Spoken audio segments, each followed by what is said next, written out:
and other dignitaries, and to everybody from Ampthill and anybody else that's come here from other places I know to support tonight's event for my charities as Mayor.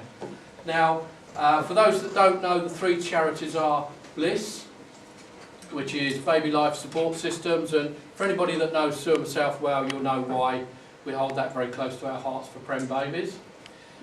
We've also supporting Macmillan Nurses, which I think affects most people one way or another during their lives with relatives or whatever. And closer to home, we're raising money for equipment for both the health centres in Ampthill. The fundraising's going, I can announce now, the fundraising's going so well now that we can actually do it for both health centres. So we've already provided something for the Houghton Close, which I think we've had somebody that's used it here actually, but I won't point them. And I won't tell you what it was either.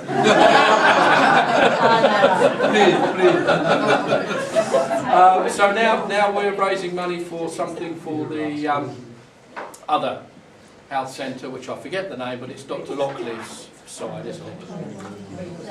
Okay, I would like to introduce two people that I have come across on various occasions, sober, and then when I leave them, I am rather tipsy.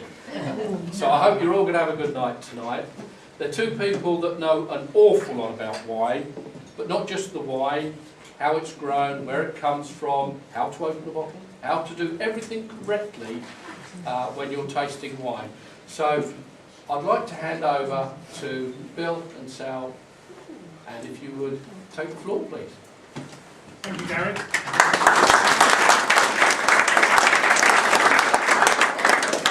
First of all, I'd like to welcome you on behalf of Ampthill Town Cricket Club to our nice small pavilion, just about takes 50 people sitting down. It's also known as the finest club in the world, quite rightly. Some people say possibly the finest club in the world, but I don't agree with them. When Gary asked us to help him out with his charity tasting, we were happy to do it, of course. We did one for Mark Smith a few years ago. And he gave us a little challenge actually. He said he wanted to do a cruise around the Med. Well, we've ended up with a cruise around the Med, but in no particular order that you'd think of ever cruising in. It was a bit of a challenge, but we found some wines from Morocco and Lebanon, and most of southern Europe. So I hope you'll enjoy it. It's not too serious, is it, Gary? No. We might shout at you occasionally or bang a bottle on the bar if you're getting too rowdy.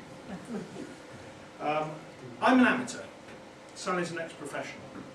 So she does the professional bit, I pour the wine. But both of us will take questions when we're wandering around. What we're trying to do is to do the first 4 wines, and then we'll have a break to sell you some raffle tickets and make some more money, charity. And then we'll taste the reds after we've had that little break. I'm trying to, my aim point with your cooperation will be to feed you about 9:30 or a little after. So that's the plan of action.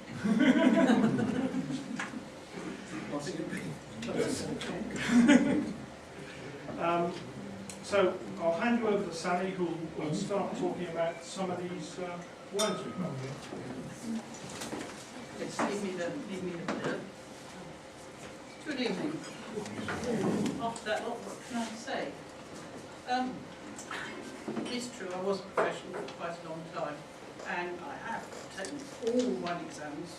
The only problem is, I didn't actually pass master class. Sorry. What I'm going to do is what I normally do at a tasting, and there's lots of faces that I haven't seen before, so sorry, but the ones who have been before will find the next bit thrilling. I'm going to show you how to taste. You know, this is the way the professionals do it. You don't have to do it this way, but it really is a good way of squashing a wine waiter if you want to squash a wine waiter. So, what you do, first of all, you always hold the glass by its stem, in spite of what, no doubt you, and certainly I, was told by my mother, which is hold it by the bowl. Hold it by the stem for 2 reasons. These white wines are chilled, and it's pity to warm them up again because they're meant to be cool. And if, like tonight, you're going to taste more than one wine out of the same glass, if you've got sticky finger marks on the glass, you're not going to be able to do some of the things that I want to show you do. So you have a little bit in the bottom. You might give a little bit less than that as a taster. You might give about that much. First of all, you look at it. You look at it to see against the light. Candles are good if you're in that sort of restaurant. Bright light's just as good. And you're looking for it to be clear. Which this isn't, guys.